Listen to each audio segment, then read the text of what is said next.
महाराष्ट्र में एक ऐसी सरकार सुप्रीम कोर्ट के प्रोटेक्शन में चली जो संविधान के खिलाफ घटना बाह्य सरकार चली। उनके लिए डीवाई चंद्रचूड़ जिम्मेदार है, सुप्रीम कोर्ट जिम्मेदार है। राज्य में और देश में एक बहुत बड़ा मूवमेंट चलाने का हमारा प्रयत्न है। महाराष्ट्र चुनाव नतीजे को शिवसेना यूबीटी के नेता संजय राउत ने गलत बताते हुए सुप्रीम कोर्ट के पूर्व मुख्य न्यायाधीश डीवाई चंद्रचूड़ पर ठीकरा फोड़ा है।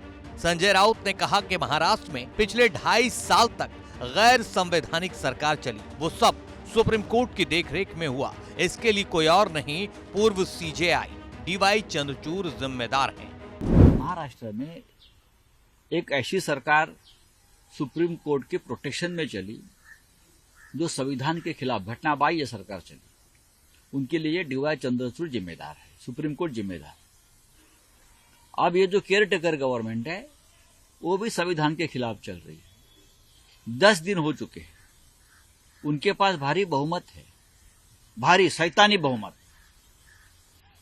अकेले बीजेपी के पास बहुमत है, फिर भी अब तक ये लोगों ने राजभवन में जाकर सरकार बनाने का दावा नहीं किया। संजय राउत ने महाराष्ट्र के ताजा हालात के बाद बीजेपी पर तंज कसते हुए वहां राष्ट्रपति शासन लगाए जाने की मांग की है। दलील ये है कि चुनाव नतीजे आए करीब 10 दिन गुजर चुके हैं, लेकिन बीजेपी ने अब तक सरकार बनाने का दावा पेश नहीं किया है, जबकि अगर किसी और दल को बहुमत होता तो दावा पेश करने में नहीं चूकते। अगर अल्पमत में होते और हमारे पास बहुमत होता तो हम बहुमत में होने के बावजूद ये लोग भाग भाग कर राजभवन में जाते और दावा ठोक देते कि हमारी बड़ी पार्टी है। लेकिन अब बहुमत है, सब कुछ है, 10 दिन हो चुके हैं और सरकार बनाने का दावा तक ये लोग नहीं करते। अब तक ये उनके जो विधायक दल का नेता नहीं चुन पाए हैं, 10 दिन हो गए। हाँ, क्या चल रहा है? और उनके जो प्रदेश के अध्यक्ष है बीजेपी के मिस्टर बावनकुळे, वो नागपुर में बैठे वो आदेश देते हैं कि 5 तारीख को सरकार बनेगी, शपथ लेगी। क्या ये उनको राज्यपाल बनाया है क्या? राज्यपाल के अधिकार ये लोगों ने हाथ में लिए हैं। राज्यपाल ने यहाँ राष्ट्रपति शासन लगाने की सिफारिश करनी चाहिए। इतना यहाँ मेस हो चुका है। भाजपा प्रदेश अध्यक्ष चंद्रशेखर बावनकुळे ने हाल ही में कहा कि 5 दिसंबर को नई सरकार का शपथ ग्रहण समारोह होगा। इस पर संजय राउत ने तंज कसते हुए कहा कि क्या बावनकुळे राज्यपाल हैं? ऐसी घोषणाएं करने का काम तो राज्यपाल का है। दरअसल कुछ दिनों पहले ही महाराष्ट्र के बीजेपी अध्यक्ष चंद्रशेखर बावनकुळे की तरफ से घोषणा की गई। उन्होंने कहा कि नई महायुति सरकार को 5 दिसंबर को अपना मुख्यमंत्री मिल जाएगा।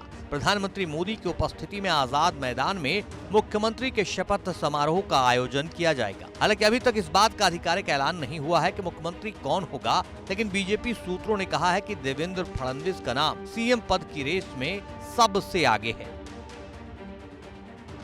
इधर महाराष्ट्र के चुनावी नतीजों से नाराज संजय राउत का कहना है कि महाराष्ट्र में चुनावी गड़बड़ियों को लेकर महाअघाड़ी देशव्यापी एक बड़े आंदोलन की तैयारी में है, जिसकी रूपरेखा जल्द ही तैयार की जाएगी। ये गलत बात है, लेकिन जनता सब देखती है, सब देखा है चुनाव कैसा हुआ, ईवीएम में कैसी गड़बड़ी हुई, पैसा का खेल कैसा चला, हम सब कुछ देख रहे हैं। कल उद्धव ठाकरे जी और शरद पवार साहब पुणे में जो आंदोलन कर रहे थे, Baba Adhav senior social worker रहे, उनकी उम्र 95 साल है, 95 ईयर्स।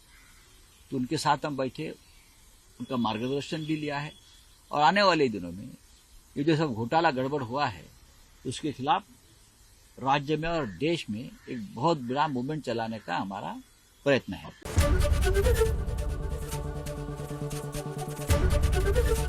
एबीपी गंगा, खबर आपकी, जुबान आपकी।